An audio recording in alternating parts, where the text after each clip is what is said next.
Come join us next year. Thanks.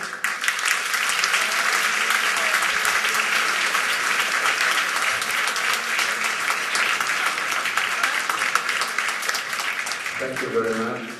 Thank you very much to an archer, and thank you to the Artists for Human Rights Association.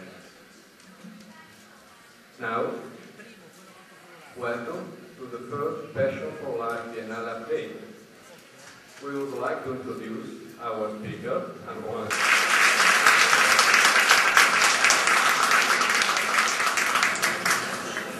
First, I would like to welcome you all to the presentation update on the Passion for Life, and I would like to thank the Biennale,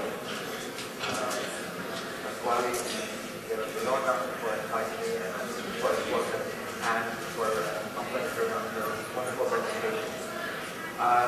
Today, the purpose of my talk is twofold. One is to bring up the importance of cancer in our lives, and how it's affecting all of us as artists and also family members.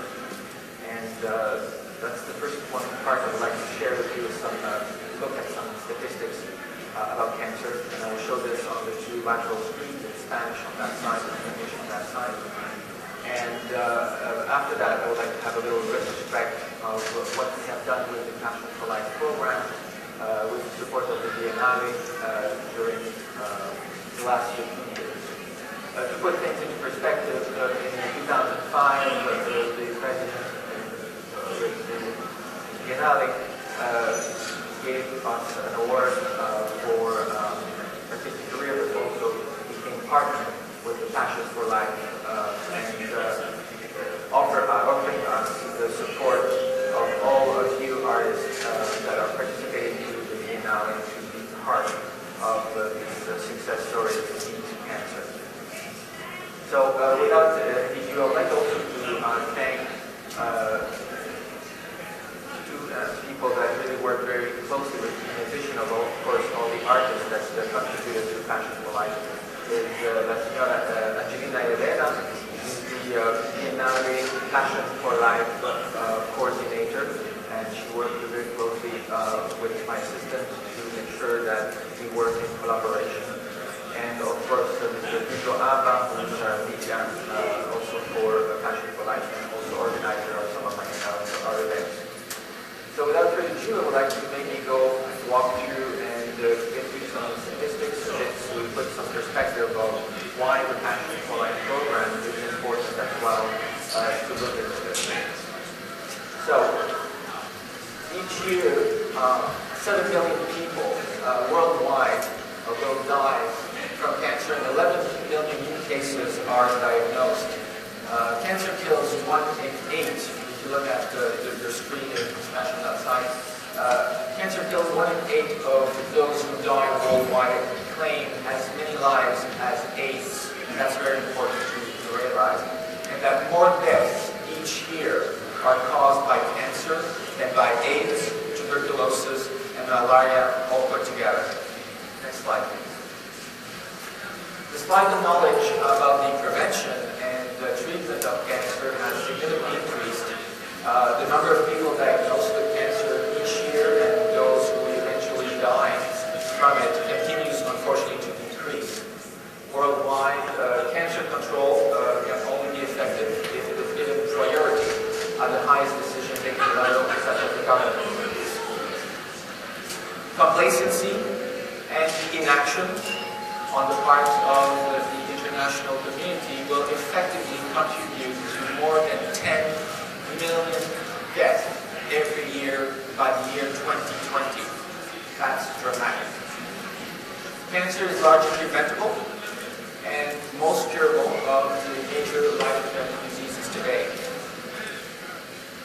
In spite of the unprecedented understanding of the root cause of cancer, the gap between what is scientifically feasible and what is being applied continue to widen, unfortunately. So what does Passion for Life do in terms of promoting cancer prevention and early detection? Well, it will contribute to global trends in cancer control can be significantly improved through sustained strategies or primary prevention and early detection. But also even with today's sophisticated communication technology, many people are not aware that most cancer are preventable, that 43% of all cancer types can be prevented. Also, in terms of continuing promoting cancer prevention and early detection, Passion for Life will help in terms of applying existing evidence-based knowledge. It's possible to prevent at least 1/3 of almost 11 million cases of cancer diagnosed annually throughout the world. And in addition, 1/3 can be treated successfully if detected early, and hence the importance of that. And for the first time in history of cancer, the prospect of eradicating specific cancer through vaccination has made it possible. And in low and middle income countries, 80 to 90% of patients with cancer already suffer from advanced and incurable cancer at the time of diagnosis.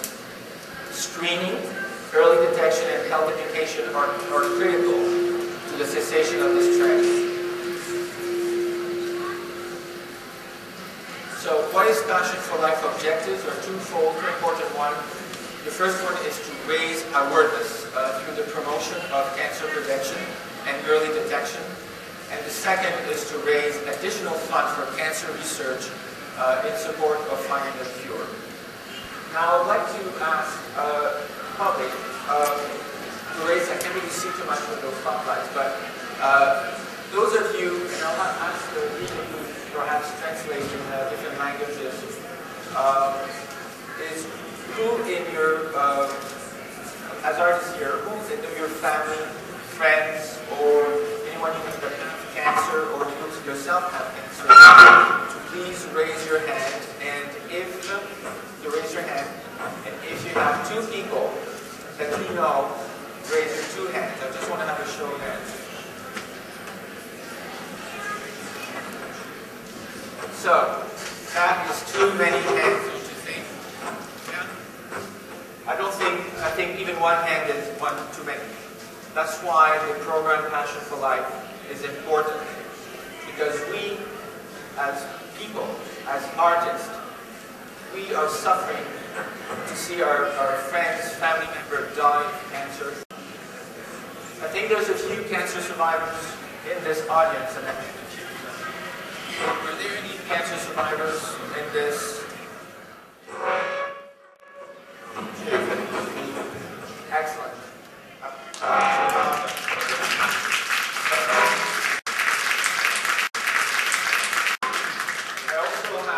I was quite amazed because while I was doing and meeting the artist, I met my Canadian colleague, and she's a mixed media artist, a fantastic artist. I would suggest you go and have a look at her art.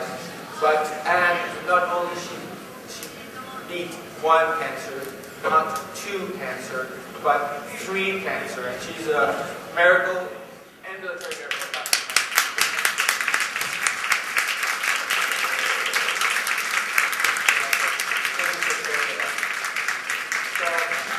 We need more of survivors and less of deaths around the world. So I'm looking for your support, and it's important to have that.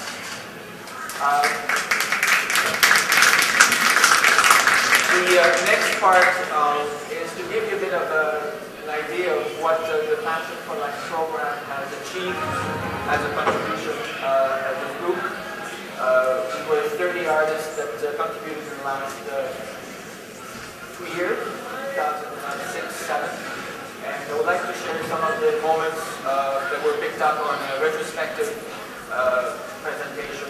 I will just go